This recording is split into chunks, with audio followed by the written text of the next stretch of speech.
Hey everybody, so this video is going to go more in depth over the major and minor positions. We'll use a look at changing moods on page 89 and 90.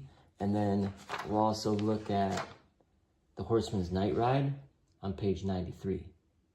So the main difference between the major and the minor is really the sound. The major sound is kind of an uplifting, open sound.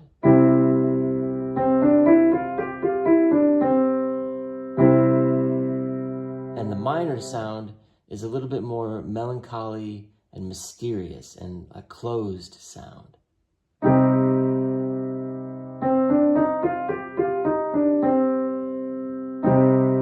So that's your minor sound, and this is major.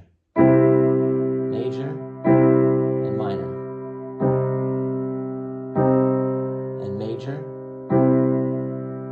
So when we're in a 5-finger position, the major scale in the key of C is all the white keys. C, D, E, F, and G. And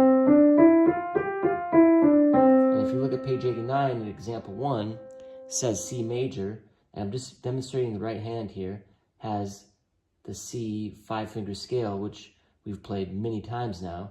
In bar 1, it steps up and steps down, and then in bar 2, it skips. So it outlines the chord, and then at the very end, it plays the chord. So it's like this.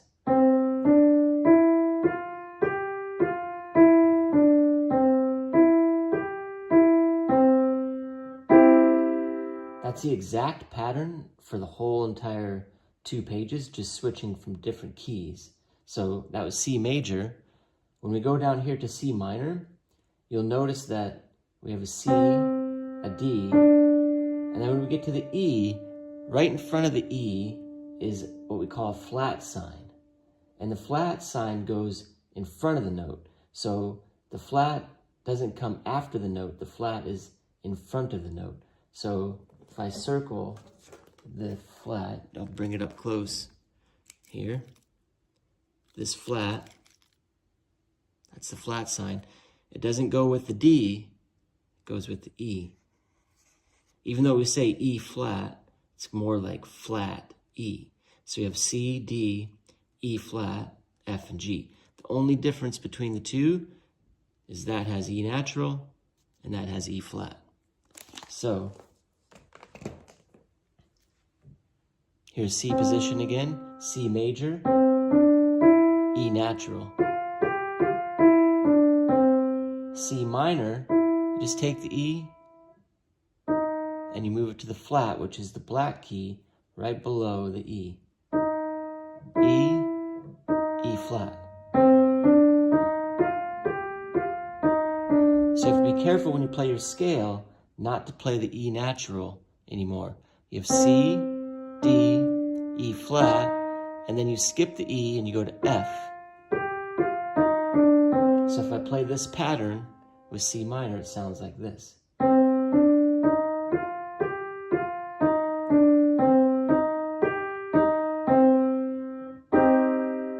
Okay, so we're going to skip over now to D. When we go to D position, if we play just the white keys in D, so my thumb's on D,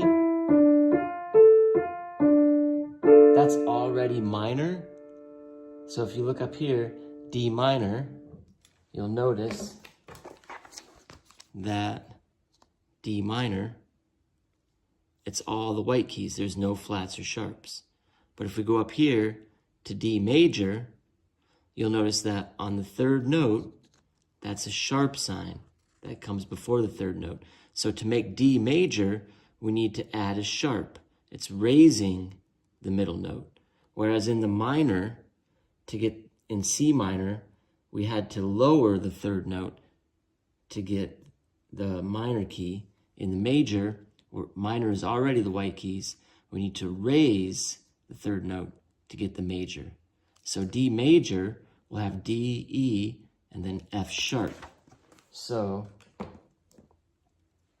thumbs on D, E. To go to major, leave the F behind and go to F sharp.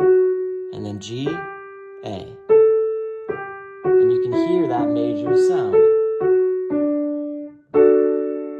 So D major,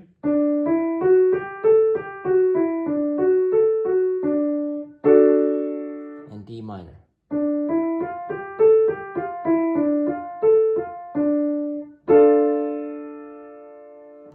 You can see that C major is all the white keys, and C minor has a flat third. When you go to the key of G major, your thumb's on G, it's also all the white keys for major. And over here, G minor, which it's kind of hard to read that, it got cut off, but that says G minor, top of the second page. It's flat on the third note. D major has the F sharp, the middle note is sharp to make major, and the minor is all the white keys. And the last one, A major, also has the sharp in the middle, just like D, and A minor is all the white keys. Okay, now let's go over to page 93, The Horseman's Night Ride. In fact, I'm just going to cut the video there and start a new video with Horseman's Night Ride.